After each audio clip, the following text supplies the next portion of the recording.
A huge thanks to Symbiosis Gear and Leave Outdoors for sponsoring this episode.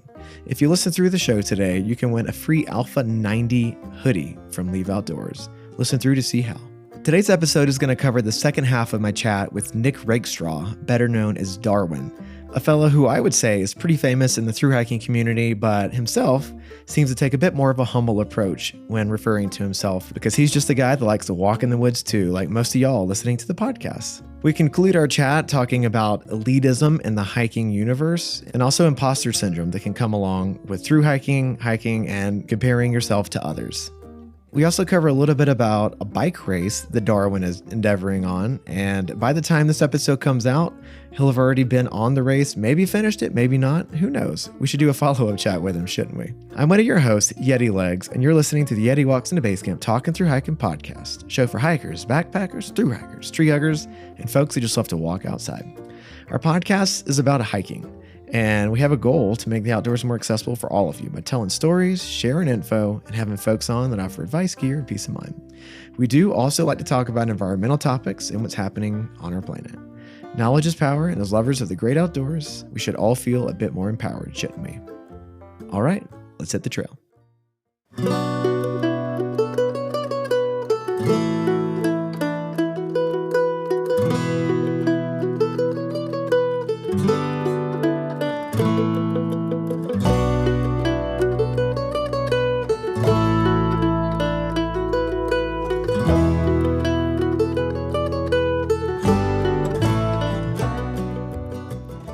I'm wondering, how did all this translate into you starting your own, your gear company here, and then also you taking on this bike tour that you're planning?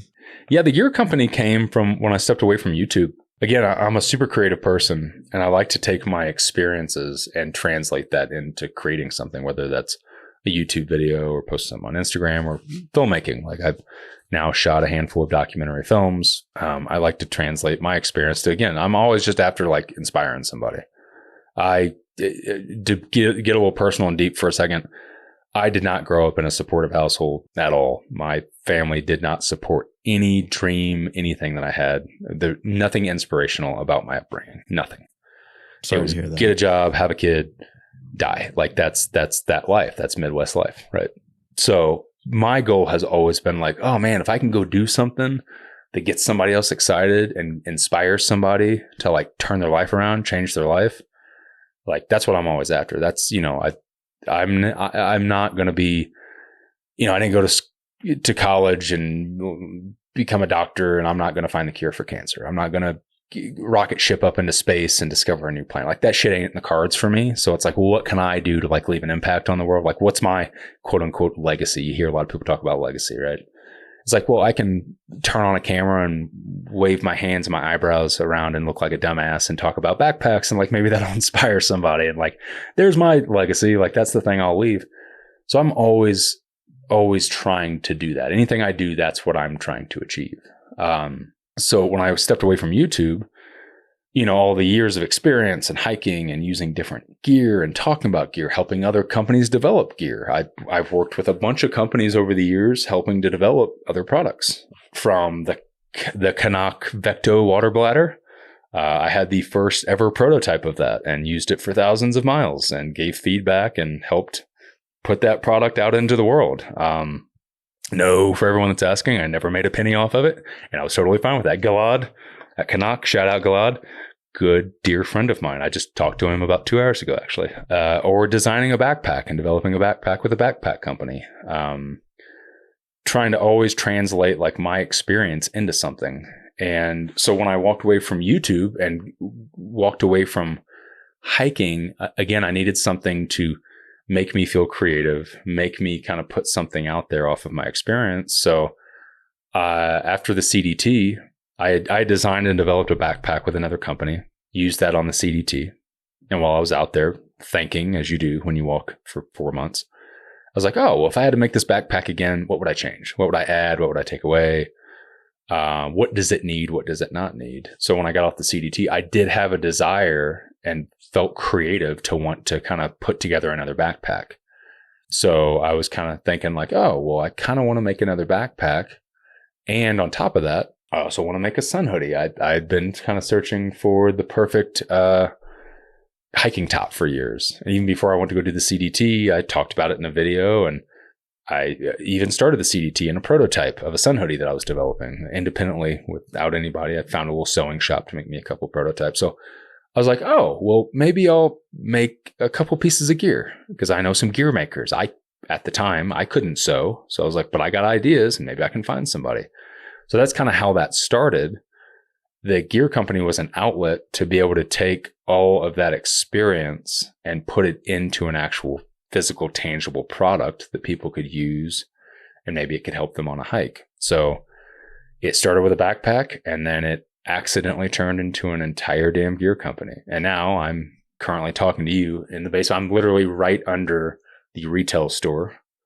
And then on the other side of the retail store is the shop with 6 sewing machines, cutting tables, and fabric and stuff like that. And before we jumped on here, I was sewing a hip belt because I now sew, and I was making gear myself. So people, always ask me, like, what's the best backpack out of your experience of all the backpacks that you use? What's the best cook pot? What's the best hiking shirt? What's the best this, that? What's cool about the gear company is I can actually take, to me, what the best is from my experience and actually put it into a product. Actually innovate something and create something off of that experience. So it's funny. I've had a bit of pushback over the years of like having my own gear company because people are just like, you're just shilling your own stuff. And it's like, but if you're coming to me asking me like what I think the best features in something is, I've literally made it. I'm holding it in my hands. Like I've taken that experience. So yeah, that's how the gear company started, man, is just like, I just wanted to do something different, a different creative path. And also, to create something. It's wild. After 3.5 years in this past October to February, as much as I said it was an awful last 6-8 months, which it was, I got to kind of realize the thing that I've been trying to do with it, which was having an actual physical, tangible store and an environment where you can walk in and you can pick it up and hold it in your hand and try it on, and you can see it being made right on the other side of the counter. So the shop and the retail store, like there's a bar that separates both of them. So you can see things being made right here in Flagstaff, Arizona. And my wife and I have wanted something like that for years because, again, I'm a super personable person. I love talking to people in person and having a connection with people. So what's been really cool about the gear company is finally realizing it, kind of not making it just an online business, but something where I can build a real, back to that word, community here in Flagstaff of people that come in and, yeah, they're coming in to look at gear, but they're like, oh, I'm thinking about going hiking in the canyon. Like, oh shit, you want a good suggestion of a trail to go on? You want a good itinerary for a couple overnights, on the Arizona Trail? We can actually have that real communal experience. And for somebody that got into long distance hiking for selfish reasons, but fell in love with the community. And then over the years felt kind of alienated from the community a bit because, I was, as you say, a famous thru hiker or making YouTube videos or something. I was a bit alienated from it because, I couldn't belong with the other people because I was not a regular thru hiker. I was a quote unquote famous thru hiker. And then spending so much time like making content by myself, standing on the other side of a camera, editing my videos. Like now I get to have an actual physical experience with somebody and like create community kind of in my own little world that I created with my own experience and all the miles and all the, all the good things and the bad things and stuff like that. So the gear company has been this thing that I didn't realize when I first started doing it. It was selfish reasons. I was like, I want a backpack and a sun hoodie, so I'll make it. And then hell, I'll see if anybody else wants it too. And then what it's become is like this really refreshing thing that's like revitalized me hardcore because it's allowed me to connect with people. And even like people that have watched me for years and like all the people that, have dug my stuff or other thru hikers or something coming through on the Arizona Trail have come in and I get to have a real face-to-face conversation with somebody versus, arguing with somebody in the comments. So it's, oh my God, it's painful. Yeah, man. So it's really beautiful. It's been something I did not expect at all when I started it, of how much I would love it. And to be 100% honest with you, I would rather, like I still like making videos and it's still fun when I want to do it. And it's something I'm excited to talk about. Like right now I've been making a bunch of bikepacking content because that's what I'm excited about. It's not what people want to watch, but it's what I'm jacked to make.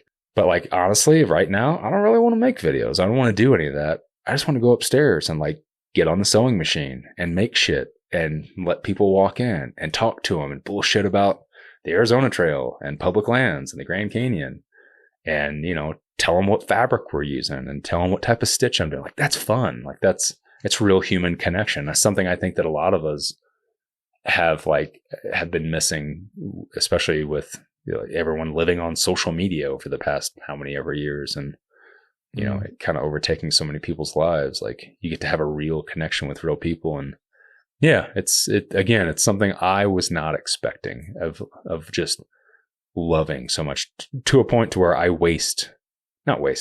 spend too much time like on the shop floor. It's funny. Like people will always, at least once a day, someone will walk through that door and I'll be standing there and they're like, "You're actually here." I'm like, "Yeah, what do you mean?" They're like, "I watch your videos." Yeah. They're like, "I watch your videos. You're actually here." And I'm like, "Yeah, bro, I'm a small business owner. I have to be here."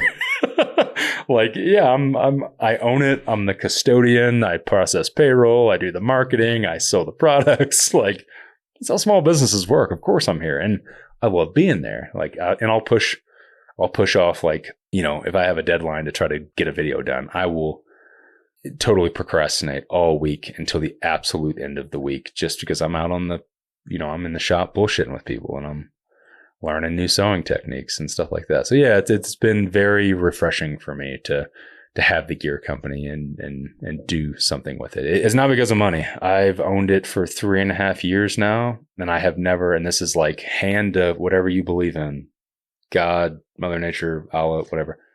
Hand to the terminus. Hand to the terminus. I have never made a single penny off of it. Not one.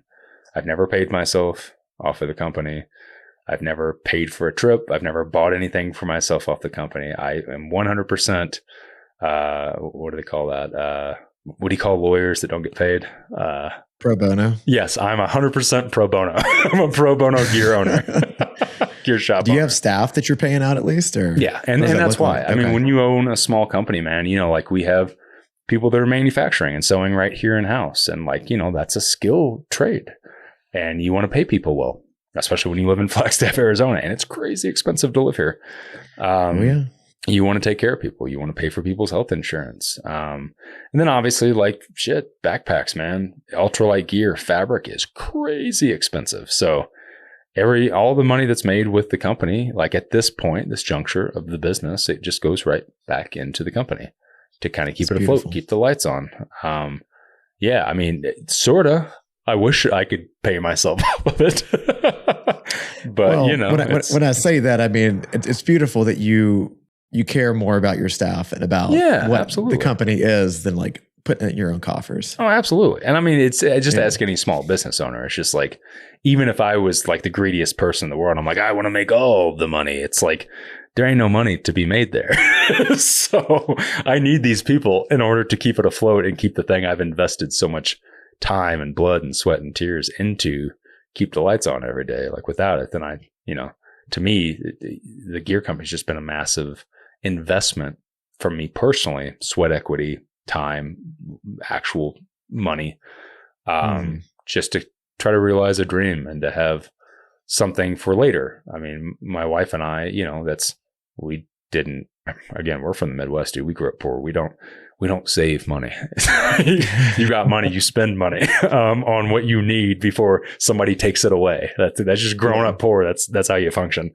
Never been able to save money my entire life.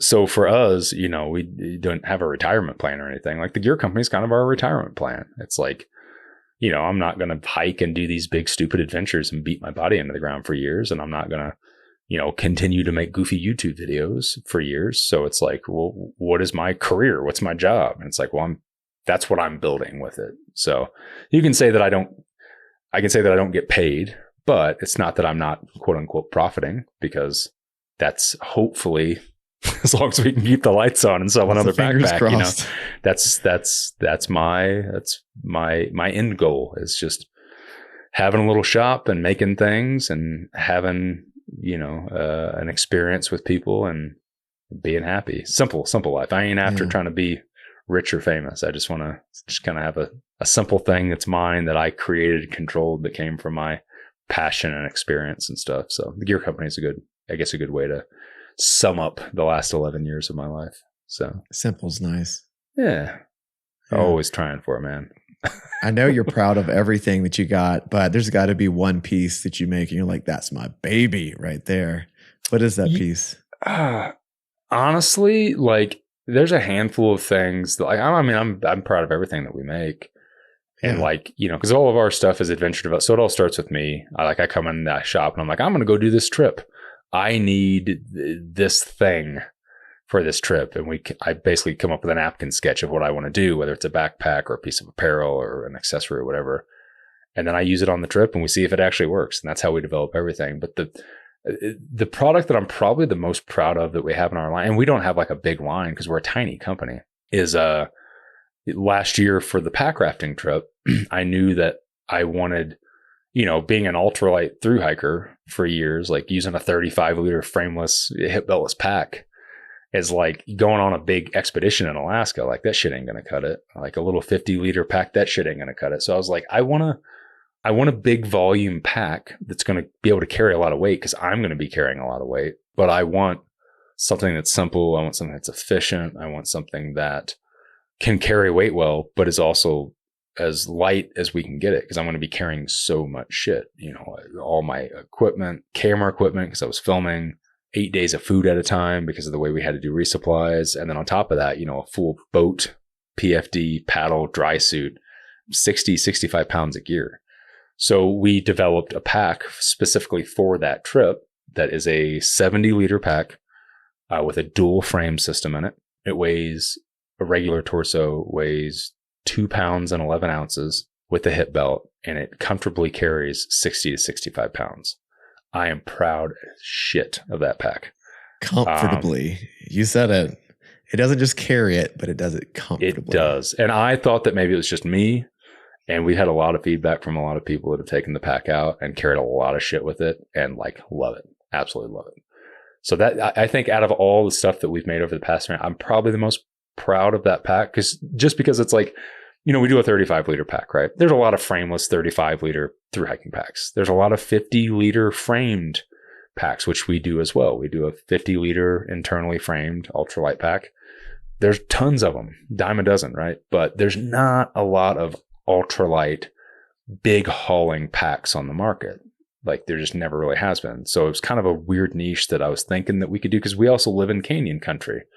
So there's a lot of people into pack rafting, canyoneering, a lot of stuff where you need to haul a lot of gear or a lot of water or something. So I was like, oh, let's try to make this pack and see if it works. And kind of the idea that I have for this dual frame system is light, but it still carries good weight. And again, it was one of those like happy accidents of like, holy shit, it actually carries well. And let's see if anybody else thinks so. And it's been cool over the last handful of months since we've released it because it's a pretty new product for us.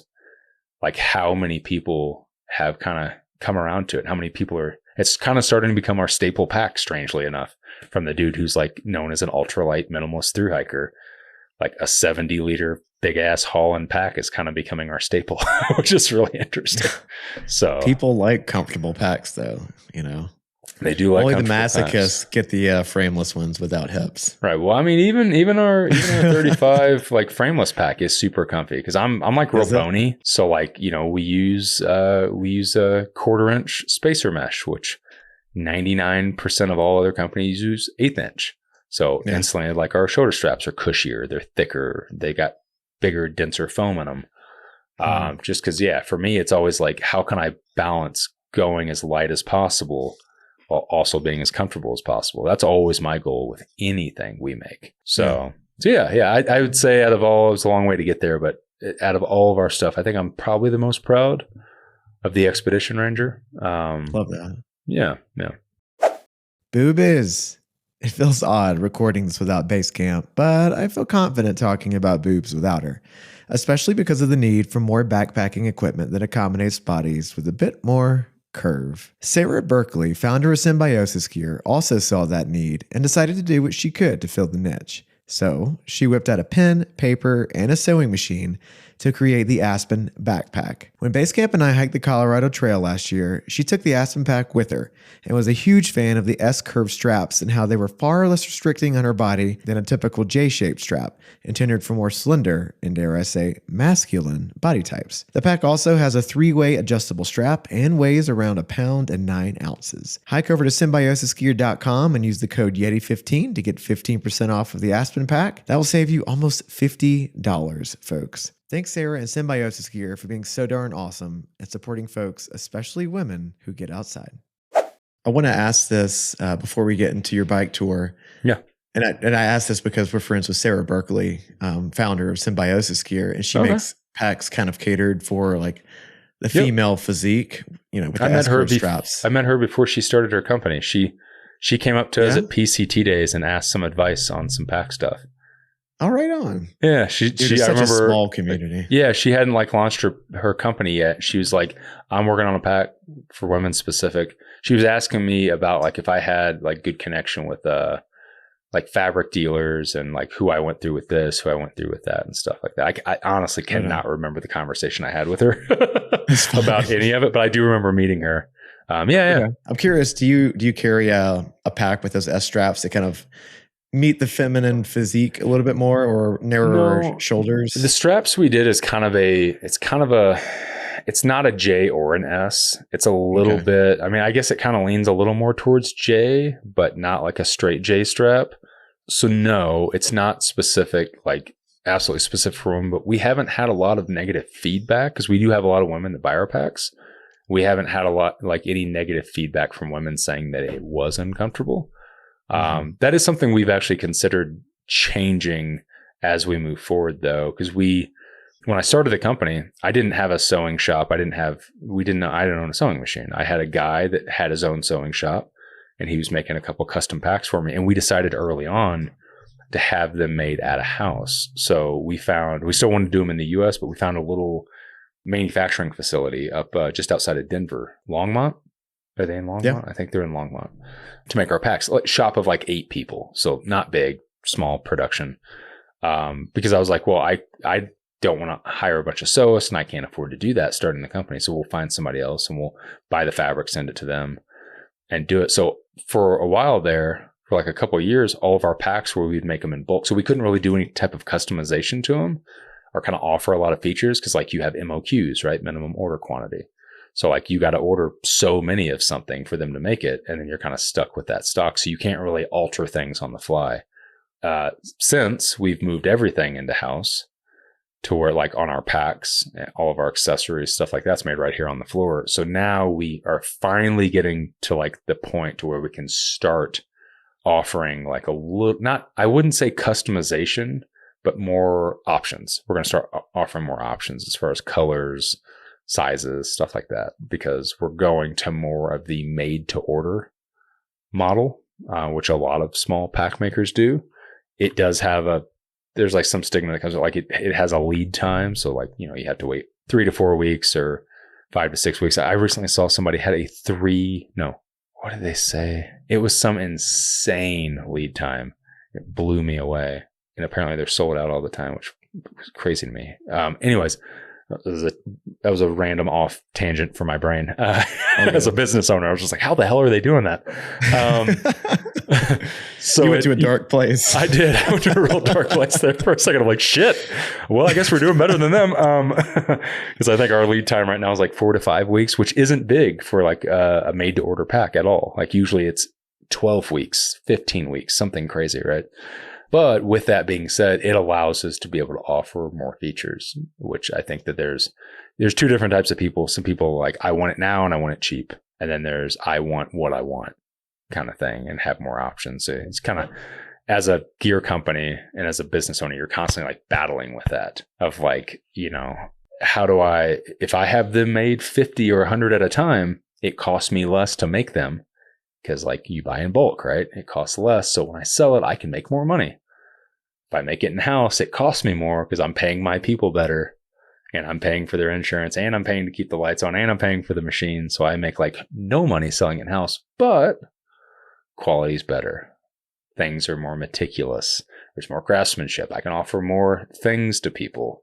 I can give people more options. So it's like you're constantly battling with that, with the actual, the market and the actual consumer and what people are willing to buy. And you hope like hell that people are more willing to buy higher quality than they are higher convenience. So, and it becomes, I mean, it's all art, but it becomes a bit more of like a creative art form. Yeah. Making these customizable packs. So you're like, oh, what's somebody going to want today? Right. And I explained to somebody the other day, somebody came in here and they said, well, what makes your packs different than, and they gave a gear company. And I'm not going to name the gear company because I don't do that. One, I don't like promoting people for free. Two, I don't like to make, anytime I ever bring up a gear company, people take it as a negative thing. Like I'm trying to throw somebody into the bus. I'm like, no, I'm just giving information, knowledge. I will say this, very well-known pack company has a large following, very large, almost creepy following. That's what I'll say. They said, did it stick? It's stuck. Okay. All right. So they said like, well, what makes your pack any different than their pack? Because like we have a 50-liter frame pack. They have a 50-liter frame pack. And I said, well, a lot of it comes down to quality.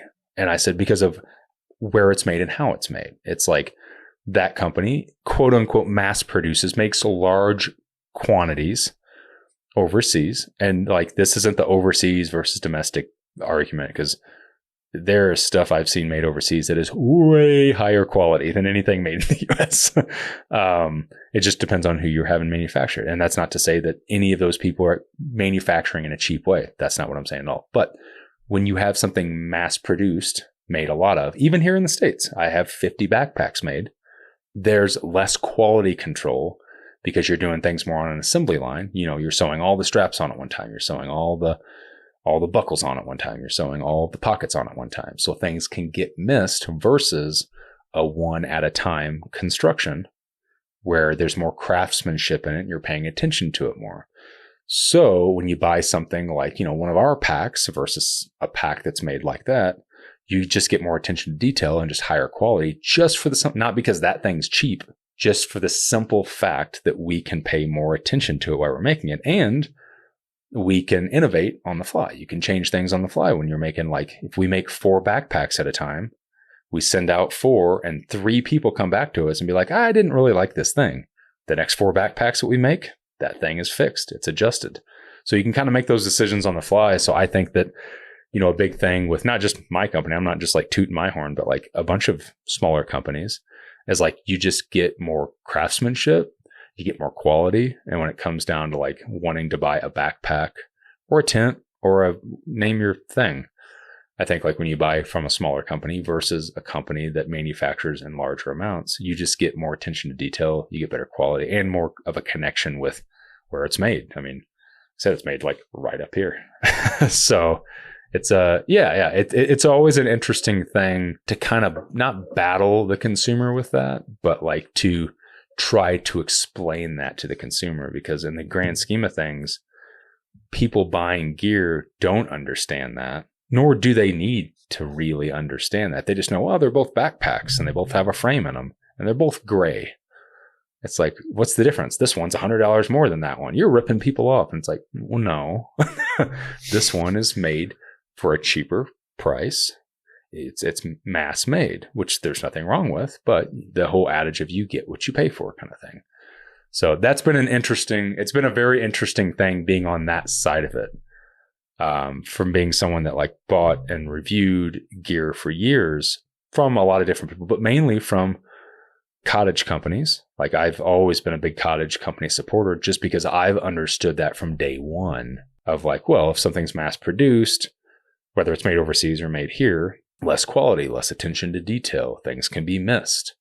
Versus me calling up, the owner of the company, that's just him and his wife and like his son working in his basement in a shop, and be like, hey, Dave, Jim, Bill, like, here's what I'm thinking for a backpack. Can you make that for me? And I can know that like there's going to be better quality. I can make that connection with that person, which comes all the way back full circle to the elitism thing, because I've always heard like, well, you own a bunch of expensive gear, you're an elitist because it's all expensive high-end gear. And it's like, well, I would rather buy something that's going to last me for thousands of miles than buy something that might fall apart after a couple hundred.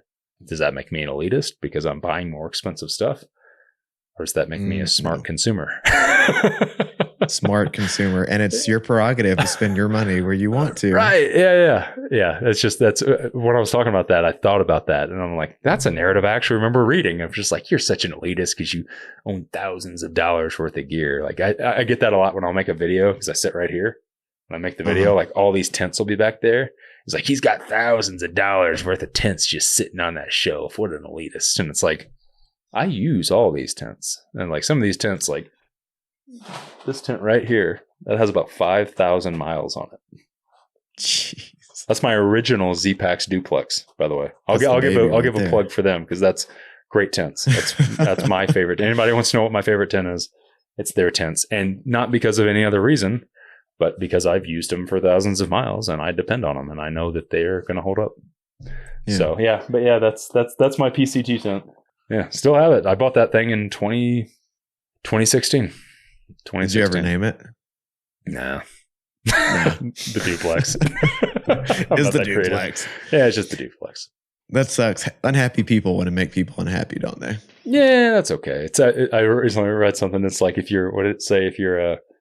you're sitting around like trying really hard not to bother people, that really bothers people. It really bothers people when you're not bothering anybody. Yeah. I'm just going to do my thing and buy my gear. And anyway, that was a long spiel to say, yes, owning a gear company is both amazing. I love it and have a ridiculous amount of passion for it. And also a complete and utter nightmare most days. It's actually terrifying me. Ego. Here's a segue. Terrifying me to walk away for about a month to go do this ride. Because I finally got everything. Right? Huh? Yeah. Yep. That's right. Yep. Knock it out, baby.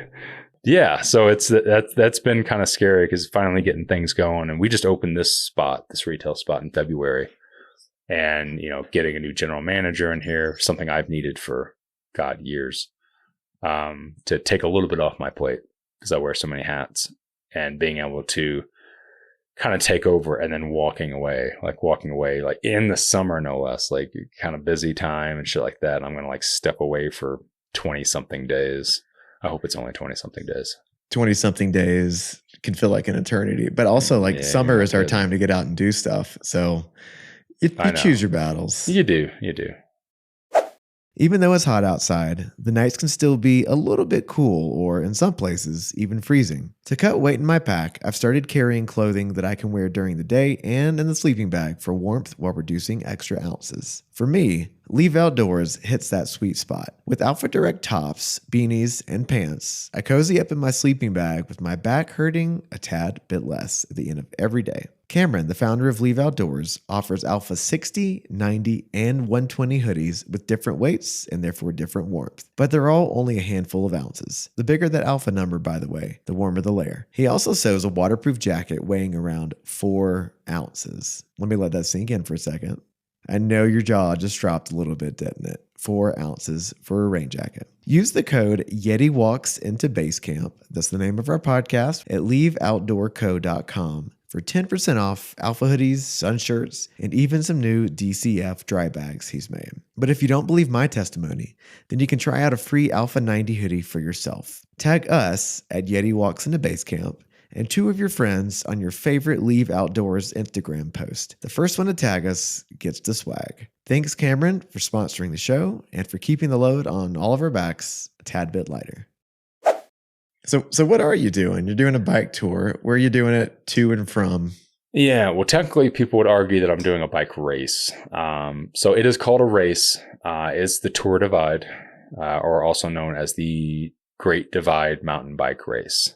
So it goes from Banff up in Canada, the town of Banff. I always get called out for not saying the what is it? What do they call them? The Providence, which is shit. Now all my Canadian people are just like, you bastard. Near Calgary. Yeah, British Columbia, right? Is it British Columbia? Yeah. I think so. Banff, British Columbia. I guarantee there's a bunch of people that are like, that's not fucking British Columbia. I'm sorry, folks. I'm not as familiar with Canada. I know the country and I know the town. Selfish Americans. Yeah. Sorry, we are dumb. It's a big country, damn it. It's enough to remember all the places here. So riding from Banff to the Mexico border, 2,700 miles on the Tour Divide, on the divide, Continental Divide. So it parallels the CDT. So I'll be crossing and using some sections of the trail, but most of it kind of parallels it because it's on a lot of dirt roads, gravel roads, some single track, up and over passes and out of wilderness areas, right? Because you can't ride bikes through wilderness areas. So yeah, it's something I have been dreaming of doing for a long time. Right at the same time of like getting inspired to go to the Appalachian Trail, I was inspired by the Tour Divide. I'm a triathlete or past triathlete. I guess it never really leaves you. I raced quote unquote semi-professionally for 8 years. It sounds way fancier than it is. It just means you have sponsors, but they don't pay for shit. So I had people that I repped on a jersey, but it doesn't mean anything. I did not get paid to be a triathlete. So I raced for 8 years. So I've been a bike nerd. Everybody knows me for hiking and backpacking because like that's what that curated version of my life blew up. But I am a cyclist before I am anything. I grew up riding bikes. I lost over 100 pounds by riding bikes. I used to be a big guy and I lost a lot of weight when I was younger because of cycling. Cycling has always been my life. I own more bikes than I own backpacks, and that is true. And so I was originally planning to race the Tour Divide in 2017. I was going to go race the tour. I was working at a bike shop in Albuquerque. I had started the YouTube channel, and in June of 2017, I was going to go race the Divide. And I even went out to do a kind of a prep race or a prep ride, which was bike packing the Arizona Trail in 2016. Anyone that's watched my videos for going back that far, you might remember all the bike packing content that I was putting out in 2016 that nobody gave a flying shit about. Nobody watched it. Nobody. It's just, I think bike packing was way too new of a concept for a lot of people. A lot of people just hadn't been exposed to it. It was like there was bike touring and mountain biking, but like the whole term bike packing was, I guess, kind of a fresh thing at that time, 2015, 2016. And I went to come and do the Arizona Trail. Wild enough, that's how I ended up in Flagstaff. That's how I ended up shooting a documentary about the Arizona Trail in 2019. All because I was on a bike coming through here. And it's why I decided to go full time on YouTube. I was out on the Arizona Trail bikepacking. But regardless, I was going to go do the Tour Divide in 2017. Instead, when I got off the Arizona Trail, I had to pull off because I retore the meniscus in my right knee coming out of the canyon. I had to pull off in Flagstaff. I stayed in Flagstaff for a handful of days, fell in love with the town. I decided when I got home that I was going to start making backpacking hiking content again because I'd hiked through the canyon and got inspired to do it. And the YouTube channel started taking off in early 17. Instead of going to do the Tour Divide, I decided I would wait. And in 2018, I would go through hike the PCT. So I put it on the back burner. And last year, I was doing a 800-mile bike tour, bikepacking trip, whatever you want to call it, through Kyrgyzstan and Tajikistan, shooting a documentary film. And every time I go do a big bike tour, I'm always like, this year is the year. I'm going to capitalize on the fitness. I'm going to come off this big, long tour. My body's in riding shape. I'm going to kind of stay on it.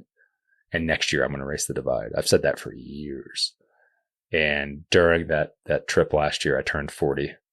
And I was like, all right, this is it. This is the year I actually do it. This is the gift I give myself for 40, to see if at 40, after 15,000 miles of beating my body into the ground, if I can actually, my body will deal with this. So I've been training since August of last year. And on June 12th, I set off to ride from Banff to Mexico. That's exciting. Yeah, man. Yeah. And like everyone keeps asking me like, you're like, are you going to win it? You're going to try to win it? I'm like, no, I'm 40 years old. And like, God, no, like I'm going to go out and I'm going to give it everything I got. And I'm going to try to compete with myself. But, you know, unless you're like the top 5 people, you're not racing. It's called a race. It's kind of like doing a marathon, right? Like everyone calls it racing a marathon. Unless you're the top 2 people, you ain't racing anything but yourself. So yeah, it'll be pretty wild. So it's all self-supported. So just like a through hike, I carry in all my stuff, tent, cook system, sleep system, food, and, you know, camping a lot of nights, probably staying in like little hotels and like homestays and stuff other nights. But yeah, just like a through hike, man, but on a bike, 2,700 miles. Should be fun. It will be fun. The goal is just to finish. I love that. Yeah. I'm not taking stuff too serious anymore. Like that whole pride thing of like what you were talking about earlier with, you know, like I just did a weekend hike. I just went out and hiked 20 miles. It's just like, I think I've beat that shit out of me over the years to where I don't really care. Totally. Look, your ethos has changed and that's okay. Right, man. Yeah. We're constantly, everyone's changing all the time. It's funny as you kind of hit that 40, for my experience over the last year is like hitting 40 changed a lot of stuff in my mindset and like what I care about and what I don't care about. And I'm in this beautiful, beautiful, gorgeous stage of life right now where I just kind of don't really give a shit about like anyone else's opinions or thoughts or I'm just like, I'm good. I'm doing my own thing. And it's liberating. It's so liberating. It's just, yeah, it's beautiful. That feels like a great note to end on. Yeah, man. Yeah. I think so. This has been quite the conversation. I appreciate you getting so deep and raw with me. Yeah, man. Yeah. Like I said, that's sort of me. That's what I wanted, honestly. And, you know, you were talking about just making content that you like instead of making it for people. And yeah, you know, maybe that'll play into my future role with the podcast or whatever I do with it. So thanks for that little bit of inspiration. Yeah, you always should. One of my favorite quotes is from Rick Rubin, who is, I feel like kind of a controversial figure over the years. You know who Rick Rubin is? Music producer. I don't know. Okay. Rick Rubin, music producer that produced like the Red Hot Chili Peppers and Beastie Boys, and big guy, got a real long beard, always wears sandals and like little short shorts. Goofy looking bastard, music producer. Very chill, very laid back, but super controversial because he didn't always used to be like that. He screwed a lot of people over the music. I'm a big music nerd, by the way. But I heard Rick Rubin once say, favorite quote, he was talking about creating. And he was talking about like, you know, doing it for the right reasons or wrong reasons. He was asked like why he creates what he creates and like who's he making it for and who's he trying to please. And he said, I'm not trying to fucking please anybody. He said that the thing like to always keep in mind if you want to be creative and actually chase your passion is the audience doesn't know shit. If the audience knew anything, they wouldn't be coming to you for content. They'd be making their own content. So do whatever it is that makes you happy and whatever like revs your engine. And like, because it's good, because it's authentic, because it's real, people will come along and be attached to it. And everybody else, fuck them. There you go. And like, he's right. Like, that's 100%. It's like, why create anything? Because at some point, like when you go from being creative and chasing your passions to performing for people on a stage. And it's like, I fell down that rabbit hole a little bit through the years of doing content where I felt like I was starting to perform for people. And I'm just like, piss on that. Like I got into this shit. I took this as a job at some point, so I didn't have to work for other people. So I could tell myself what to do. And I'm going to go back to that 100%. If not, I'm going to stop all this shit and go work at McDonald's because it's way easier and I can get a solid paycheck. Preach. Mm-hmm. At least you know it's coming. It's true though, right? Like it's, if you're not doing it for yourself, you're doing it for the wrong reasons. That's why a lot of people I think have had a bit of issue with me in the whole YouTube world and the YouTube community is because I am not like shy to say that of like, are you actually making these same gear reviews and talking about the same shit that everybody else is because that's what drives you and you feel creative? Or are you doing it because you know that's what the audience will watch and you'll make money? Because from a creation standpoint, like you're not a creator. That is an influencer. You're an influencer, not a creator.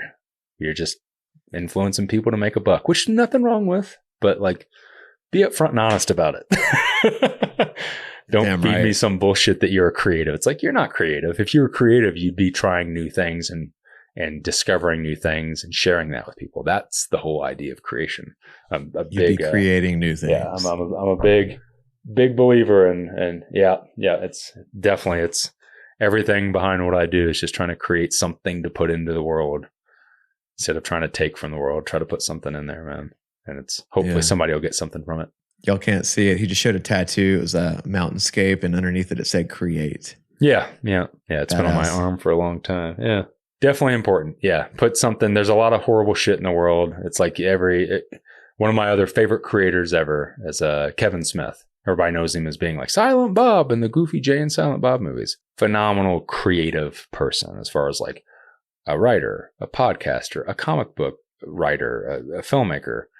And one of my favorite things that he's always said is like, every morning that you wake up, you have a decision to make. You can either choose to create or destroy. It's like, if you destroy, it's easy, it's fast, it doesn't mean anything, and it serves the world no purpose. You just destroyed something, and okay, great. If you create something, you put something new into the world, and if you're lucky, somebody gets to take from that. Somebody gets to be inspired by that and profit from what you've created, whether it's something you say, something you make, photo you shoot. And like, that's everything, like the microphones we're talking into, like this, somebody's creation, somebody created that just out of their brain. And now you and I can have a conversation, like sitting hundreds of miles away from each other. We can bullshit about meaningless shit on a podcast, all because of someone's creation. Like, isn't that beautiful? That's a beautiful thing, it man. Is. So I try to keep that in mind with anything that I'm trying to do is create or destroy. I'd rather create, for sure. Creation, legacy. Yeah, legacy. I mean, some people get wrapped up in that. They're like, oh, that's an arrogant thing to want a legacy. And I'm like, I don't know. Is it? Like, I think legacy is kind of important. Like, not because it's like, remember me because I was great. More of a like, hey, this person did this thing that improved my life in some way. And I think that's a beautiful thing to have as a legacy. If like the thing that you did inspired somebody else, or, got somebody else out of bed in the morning, like help somebody mentally, physically, change their life. So as goofy as anything is, like from a microphone, cure for cancer, to doing a podcast and bitching about mundane things that we're so privileged to talk about. We are privileged. Yes, as fuck, absolutely. And it's been a privilege talking to you about all these privileged things that likewise. we get to experience in our life. Absolutely, likewise. Dude, I wish you the best on this race or this bike pack or whatever you want to call it. You're just out there riding a bike, but it sounds like an awesome opportunity. Totally. But you've been dreaming about it, so I'm glad you get a chance to do it. Yeah, man. Thank you. Well, Godspeed to you on that. I guess it's happy trails. Can you say that for bike packers as well? Oh, yeah. Happy I'll definitely be on the trails, man, for sure. Yeah. Well, happy trails to you, man. And thanks for taking almost 2 hours out of your day to talk to me about this wonderful, crazy bullshit stuff that we call life. Yeah, man. Appreciate you having me. Totally. Just wanted to give a quick shout out to the Fire West Lost. Thanks, Anders, for letting us use your audio for our intro and outro. For the last 2 years, we really appreciate you. If you like this episode, or if you just want to reach out and let us know about a topic you want to hear about, you can at yetiwalksinabasecamp@gmail.com. We'd love to hear from you. And just want to end with this. It doesn't matter if you're out there bike packing from Banff all the way down to Canada, or just doing a little section hike of the Colorado Trail, or walking your dog on a bike path in the backyard. At the end of the day, we're all just outside walking.